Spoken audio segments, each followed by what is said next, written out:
Hello everyone, இன்றைக்கி நம்ம சேனலில் ரொம்பவும் டேஸ்டியான ஒரு பூண்டு குழம்பு ரெசிபி தான் பார்க்க போகிறோம். வாங்க அதை நம்ம எப்படி பண்ணுறதுன்னு பார்க்கலாம். அதுக்கு நான் வந்து நல்ல ஒரு கைப்பிடி அளவுக்கு பூண்டு எடுத்திருக்கேன். பூண்டு வந்து உங்களுக்கு தேவையான அளவு எடுத்துக்கோங்க. கொஞ்சமாக புளி ஊற வச்சு எடுத்திருக்கேன், ஒரு நெல்லிக்காய் சைஸு. நான் வந்து இதுக்கு சின்ன வெங்காயம் வந்து 250 கிராம் அளவுக்கு எடுத்திருக்கேன். கொஞ்சமாக கருவேப்பில்லை, 3 தக்காளி, கொஞ்சம் வெந்தயம், கடுகு, அவ்வளோதான். இப்போ நம்ம எடுத்து வச்சுருக்க சின்ன வெங்காயத்தை தான் ஒரு உரலில் போட்டு நச்சு தான் நம்ம சேர்க்க போகிறோம். ஏன்னா சின்ன வெங்காயத்தை நச்சு சேர்க்கும் போது பூண்டு குழம்பு ரொம்ப சூப்பராக இருக்கும். இந்த அளவுக்கு நச்சுக்கோங்க. நெக்ஸ்ட்டு நம்ம ஸ்டவ் ஆன் பண்ணிவிட்டு ஒரு அடிகனமான பாத்திரத்தில் கொஞ்சமாக ஆயில் விட்டுக்கோங்க. ஆயில் உங்களுக்கு எவ்வளோ தேவையோ அவ்வளோ விட்டுக்கோங்க.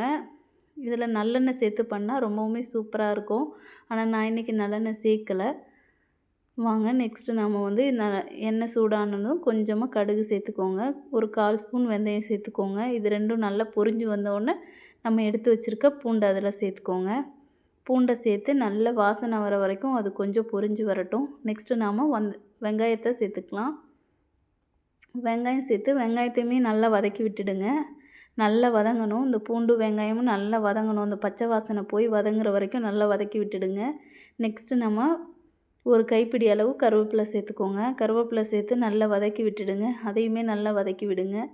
நல்லா வதங்கட்டும். இது 3மே சேர்த்து வதங்கும் போது இந்த இதில் இருக்க பச்சை வாசனை எல்லாம் போயிடும். நெக்ஸ்ட்டு நம்ம இதில் கொஞ்சமாக மஞ்சள் பொடி சேர்த்து அதையுமே சேர்த்து வதக்கி விட்டுடலாம். ரொம்ப சிம்பிளாகவும் இருக்கும், டேஸ்ட்டாகவும் இருக்கும். பூண்டு குழம்பு பொறுத்தளவுக்கு நம்ம ரொம்ப தண்ணியாக வைக்காமல் திக்காக வச்சோம்னா சாப்பாடும்போது நமக்கு ரொம்ப டேஸ்ட்டாக இருக்கும். 3 நாள் ஆனாலும் நமக்கு கெட்டும் போகாது. நம்ம இப்போ ஒரு 3 தக்காளியை கட் பண்ணி வச்சுருக்கோம் இல்லையா, அதையுமே சேர்த்து அதையுமே நல்லா வதக்கி விட்டுடுங்க. நல்லா வதங்கட்டும். இப்போ நம்ம தக்காளி வந்து நல்லா வதங்கணும். அதனால் கொஞ்சமாக உப்பு சேர்த்து வதக்கி விடுங்க. உப்பு சேர்க்குறப்ப சீக்கிரத்தில் வதங்கிடும். அதனால் சேர்த்து வதக்கும்போது சீக்கிரமாக தக்காளி வந்து வதங்கிடும். அதனால் நம்ம உப்பு சேர்த்து வதக்கிக்கிடலாம். இப்போ நம்ம நெல்லிக்காய் சைஸ் புளி எடுத்து வச்சுருக்கோம் இல்லையா, அதை நல்லா கரைச்சி வடிகட்டி எடுத்து வச்சுக்கோங்க. வடிகட்டி எடுத்து வச்சுட்டு நம்ம வந்து இப்போது 1 ஸ்பூன் அளவுக்கு வீட்டில் அரைச்ச குழம்பு மிளகாத்து பொடி சேர்க்க போகிறோம். வீட்டில் அரைச்சி சேர்க்குறப்போ உங்களுக்கு காரம் வந்து நீங்கள் கம்மியாகவே சேர்த்துக்கிடுங்க. ஏன்னா பூண்டு குழம்புக்கு ரொம்ப காரம் சேர்க்கக்கூடாது.